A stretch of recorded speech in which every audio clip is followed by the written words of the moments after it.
Hello everyone, welcome और welcome back to वाइशा। Yes, तो आज का हमारा टॉपिक है कार्ल मार्क्स। हम स्टार्ट करें वेस्टर्न थिंकर।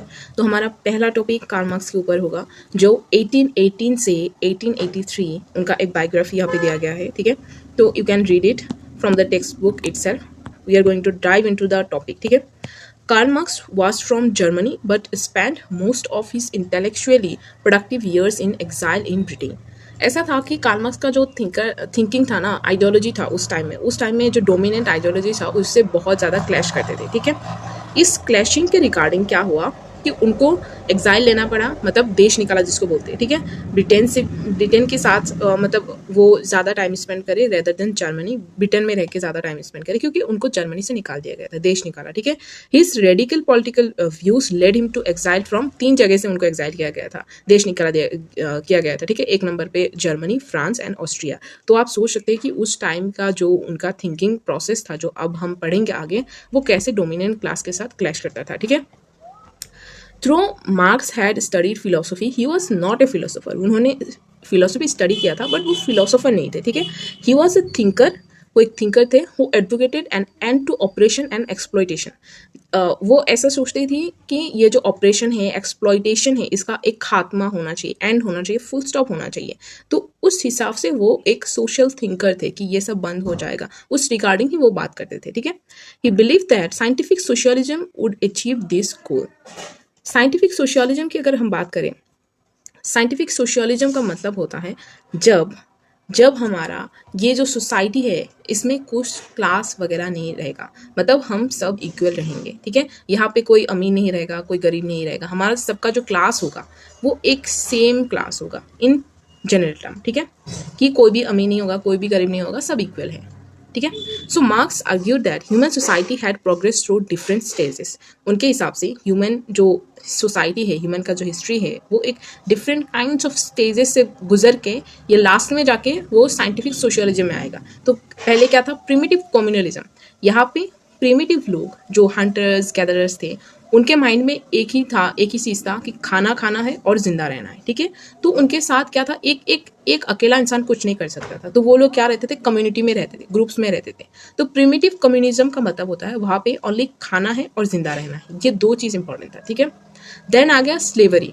और प्रिमिटिव कम्युनिज्म में कुछ लोग, कुछ ग्रुप ऑफ पीपल, कुछ पीपल इतना मतलब कुछ स्किल में पूरा एकदम क्या बोलते हैं, मुझे कुछ चीज़ें मारना आता है, मतलब for example if I know how to Hunter.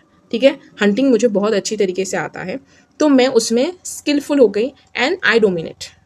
And कुछ ग्रुप में ताकतवर लोग हैं, तो वो लोग क्या करेंगे कि हाँ ये वाला, और लैंड का हमको पता ही है। ठीक है, जब ये एग्रीकल्चर स्टार्ट हुआ था तो लैंड का कितना ज़्यादा महत्व था। ठीक है, तो जब एग्रीकल्चर इंट्रोड्यूस हुआ, लैंड के रिगार्डिंग भी क्या, एक ग्रुप बहुत स्ट्रांग हो गया, दूसरे ग्रुप से क्या कर रहे हैं, उनका जो नीचे वाला कम वीक पीपल, उनसे अपना काम करा रहे हैं। ठीक है, सो ये थोड़ा स्लेवरी से लेकर हम लोग देखते हैं कि अफ्रीकन का जो स्लेवरी है उन तक जाता है। एंड देन ये भी जब ऑपरेस्ड लोग इसको रिटेलिएट करते हैं कि नहीं, हम आपका ये सब कुछ जो भी आप लोग कर रहे हैं ये गलत है, and they protest, they fight back, slaves fight back, तो ये स्लेवरी भी खत्म हो जाता है। ठीक है, देन फ्यूडलिज्म मतलब फ्यूडल लॉर्ड, राजा महाराजा आ गए। तो यहाँ पे भी 3 स्टेट होते हैं। पहला स्टेट जहाँ पे राजा महाराजा होता है, दूसरा स्टेट जहाँ पे चर्च होता है, नोबल लोग होता है, एंड तीसरा स्टेट जहाँ पे फार्मर्स होते हैं, पीजेंट होते हैं। तो यहाँ पे भी पीजेंट लोग लास्ट में जाके क्या कर दिया, रिवॉल्यूशन कर दिया, जिसका रिजल्ट था फ्रेंच रिवॉल्यूशन। ठीक है, फ्यूडलिज्म भी खत्म हो गया, एंड अभी जो करंटली चल रहा है वो है कैपिटलिज्म। यहाँ पे production, means of production, mode of production, जहाँ पे मास प्रोडक्शन होते हैं। कैपिटलिज्म मतलब आप प्रॉफिट बनाने की तरफ जाते हैं। ठीक है, तो capitalism was the latest phase of human achievement, but Marx believed that it would give way to socialism.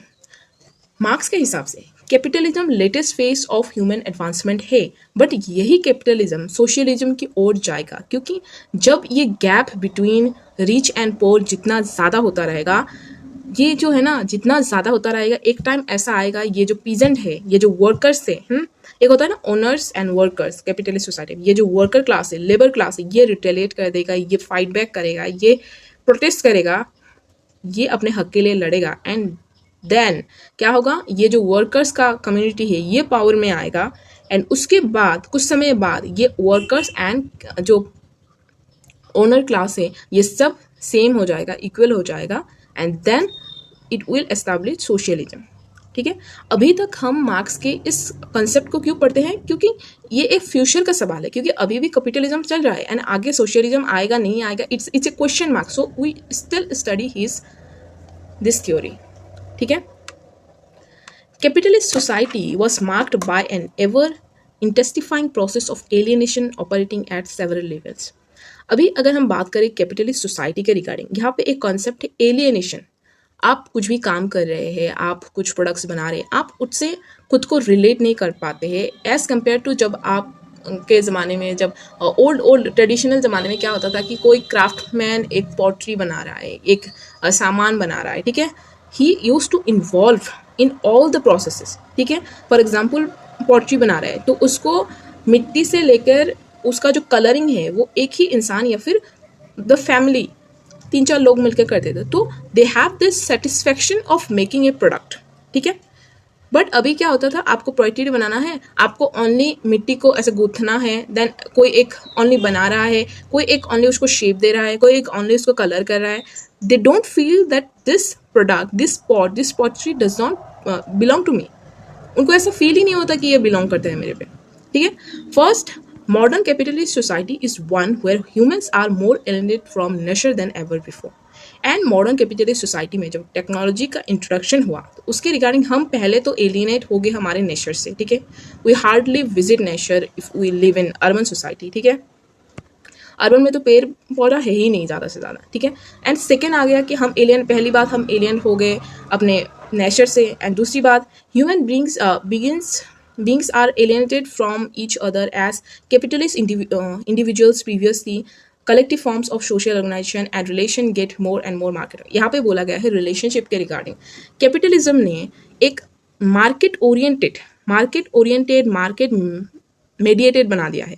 मतलब आप किसी के साथ अगर ऑफिस वर्क करना है वो एक फॉर्मल रिलेशन होगा, how will you interact with them, hello sir, hello ma'am. ठीक है, तो ऐसे बात करेंगे सामने वाले से, ना कि क्या हाल चाल, क्या चल रहा है लाइफ में, आपके घर पे क्या सीन है क्या नहीं है। They don't care about your personal life, they only care about professional, कि आपको पीपीटी बनाना है, इसको सबमिट करना है, इतना आवर्स का आपको काम करना है, आप सुबह 9 बजे आए, घर पे आपका कुछ हो रहा है कुछ नहीं हो रहा है, that doesn't work for manager. वो बोलेगा कि तुम लेट क्यों हुए हो। ठीक है, सो हम तो एलियनेट हो गए रिलेशनशिप से, जो एक क्लोज कनेक्शन वाला रिलेशनशिप था पहले के ज़माने में, वो से हम एलियनेट हो गए। ठीक है, then third the large mass of working people is alienated from the fruits of its labour because workers do not own the products they produce. जो मैंने पहले भी बोला कि वो लोग जो प्रोडक्ट बनाते हैं वो उसको ओन नहीं करते, दे आर जस्ट कि मुझे पेंटिंग करना है पॉटरी में, वही मेरा काम है। ठीक है, पूरा दिन, पूरा साल, पूरा 20, 25, 30 साल वो एक ही काम करते रहे कि पॉटरी को पेंट करे, and at the after some time feel कि ये क्या कर रही हूँ मैं। ठीक है, moreover workers have no control over the work process। वो वर्क कैसे करेगा, कोई काम किसी ने असाइन किया, मैनेजमेंट ने असाइन किया, वो काम खुद वर्कर के हिसाब से नहीं होगा। वो काम किस हिसाब से होगा, unlike the days when skilled craftsmen control their own labor, today the content of the factory workers working day is decided by the management। कि आपको इस तरीके से इतना रेशियो में ये चीज़ डालना है। ठीक है, वो वर्कर्स को इंट्रोडक्शन दिया जाएगा, उनको ज़रूरत पड़ने पर एक लिस्ट दिया जाएगा कि ऐसे ऐसे काम को करना है। ठीक है, पीपीटी बना के समझाया जाएगा कि ऐसे काम को करना है, तो you have to do the work like that only. आपका खुद का मर्जी वहाँ पे नहीं चलेगा। Finally, as the combined result of all these alienations, human beings are also alienated from themselves। ठीक है, ये मोस्ट इंपॉर्टेंट पॉइंट है, फोर्थ पॉइंट। यहाँ पे क्या होता है कि पहले तो वो लोग नेचर से एलिनेट हो गए। ठीक है, फिर वो लोग क्या हो गए, रिलेशनशिप से एलिनेट हो गए।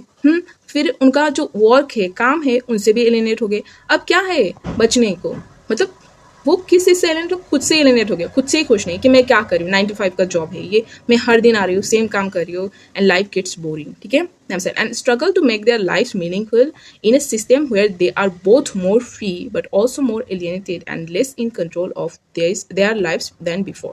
पहले क्या था, आपको कुछ काम करना है, आपको रेस्ट लेना है, आपको कहीं जाना है, वो आपके हाथ में था। ठीक है, if you are a craftman, if you are a pottery man, if you are a blacksmith, आपका हाथ में ही था आपको क्या करना है क्या नहीं है, कब क्या करना है। बट अभी देखिए 9 बजे जाना है आपको, 12 बजे आपको लंच मिलेगा, 10 मिनट 15 मिनट का लंच करेंगे, देन फिर से काम करेंगे, 5 बजे आपको वो घर आना है, घर पे आकर भी फिर ऑफिस का कुछ काम दे दिया उसको करना है। You have like this rat race, ठीक है। तो आप खुद से भी एलिनेट हो जाते हैं। Therefore we see many people facing anxiety, depression, stress, ठीक है, मोनोटोनस लाइफ, जो खुद से ही खुश नहीं होते, and they then start struggling to live a meaningful life, ठीक है।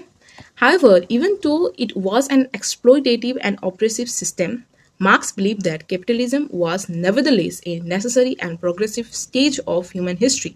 क्योंकि because it created the preconditions of a egalitarian future free from both exploitation and property. Egalitarian मतलब जहाँ पे सब लोग इक्वल है, सबके पास इक्वल रिसोर्सेस है, इक्वल अपॉर्चुनिटीज है, सब इक्वल में बटा हुआ है, ठीक है। यहाँ पे कोई रिच पुअर नहीं होगा, सब इक्वल होगा। इगालिटेरियन सिंपल वे में इक्वल, एवरीवन इज इक्वल, ठीक है। तो ये भी मार्क्स के हिसाब से कैपिटलिज्म भी आना ज़रूरी है, क्योंकि जितना ये फासला अमीरों और गरीबों में ज़्यादा होगा उतना ही चांसेस है कि ये जो निचले हिस्से है ना, ये जो वर्कर्स लेबर्स वाला क्लास है, ये रिटेलिएट करेगा, ये फाइट बैक करेगा, एंड तब जाके एस्टैब्लिश होगा हमारा सोशलिज्म, ठीक है। Capitalist society would be transform bye it's victims. यहाँ पर विक्टिम्स कौन है? Working class, who would unite to collectively bring about a revolution to overthrow it and establish a free and equal socialist society. And we somehow believe in, because feudalist society को भी ऐसे ही transform हुआ था, ठीक है, capitalism में।